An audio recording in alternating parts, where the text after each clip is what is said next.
Since Repair Clinic encourages you to perform this repair safely, a warning icon will appear when you should use caution.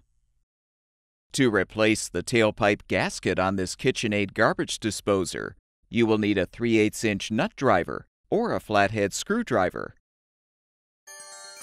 Before you begin the procedure, unplug the unit's power cord. Using the 3/8" nut driver or the flathead screwdriver, unthread the two mounting screws, securing the tailpipe flange to the disposer. Rotate the pipe out of the way.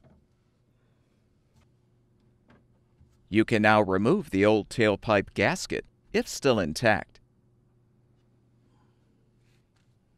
To install the new tailpipe gasket, position it on the disposer's outlet port.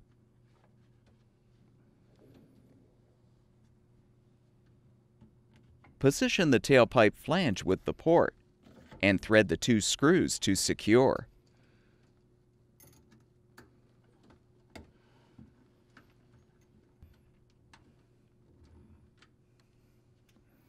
Plug the power cord back in, and the garbage disposer should be ready for use.